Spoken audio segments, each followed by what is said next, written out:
in the land of grills, the Pitboss Phoenix. Remember, this is the only pellet grill on the market that does pellets and charcoal at the same time. Well, per Tom Horsman it does, but it can, and I've showed you how, and I'll leave a lot of links down below. This thing is very unique. A lot of you have been sending me messages saying, hey Tom, I just saw this at Walmart on sale, on clearance for $100. Do you still have yours? Is it still working? Is it worth $100? Oh man, I'll tell you what, do a 6-month review, I'll tell you, is it worth $100?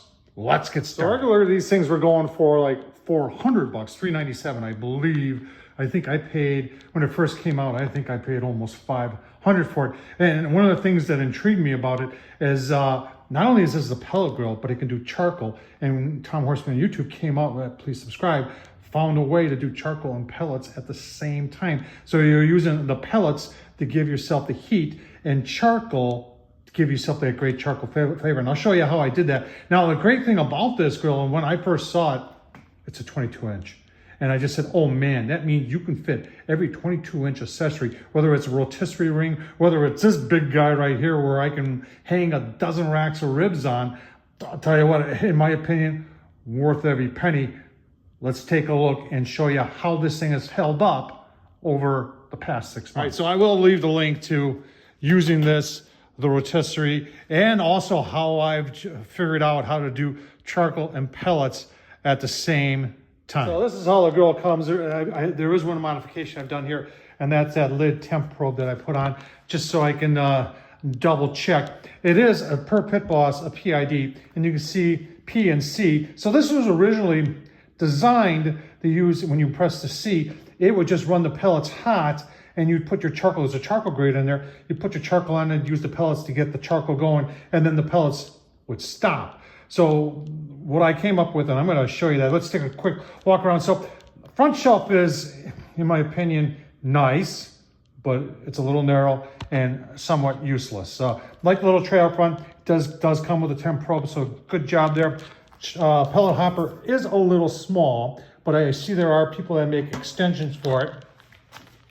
Come around the back, you got a cord wrap. You have wheels there and a stand there. This thing is relatively heavy, especially when you got all the pellets in. So it would have been nice if they would have put casters down there, but they didn't. You have a bottom shelf.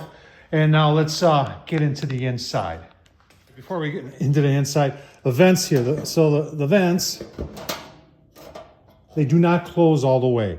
So like if you're using charcoal, and I'll show you how I use charcoal. So I'm not using charcoal in a way where I'm using a ton of charcoal. So if you are using charcoal in there, you won't be able to snuff it off because the vents don't close all the way. But you're saying, hey Tom, can I take the top from my Weber kettle and put it on here? Oh yes, you can. All right, that's not the stock grade. I don't know where the one that came. It's a porcelain colored enamel one, and it flips up. It's a little bit of cheap on my side. So I've got a Weber one in there. I've actually put cast iron in here, but once again, it's because it's a 22-inch. It fits everything Weber kettle, 22-inch kettle on this grill. All right, so there's your, you would call it like your grease tray, but this is also your charcoal tray.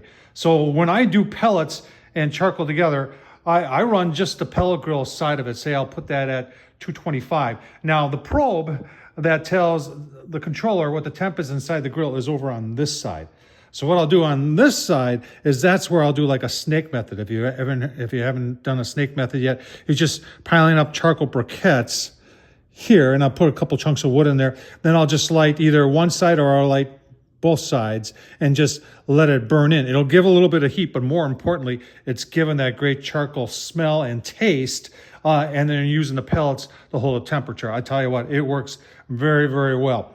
Your ash just falls down there. So in order to get the ash out, you got to pick this up. It's got the handle here. You dump it out, or you can take a shop vac. Now this thing it's not stainless steel. This is steel. So if you're not going to use it for a while, then you should really spray it with some vegetable oil on that. Just help it from rusting. All right. So that's your flame tamer, and below that is the fire pot. Now this whole thing, if you're wondering why it looks a little kitty wampus, they do have the bottom here pitched that way, and it goes to that little square thing there. And that goes down actually to a grease bucket down there. So anything I've ever done in here, I've always taken advantage of that thing down there and put like grease tray in there, a disposable aluminum tray underneath the handle to catch any drippings, and it just makes cleanup a lot easier. Because if you get a lot of grease in that underneath that thing, I agree. People have said that's a pain in the butt. You're right, it would be.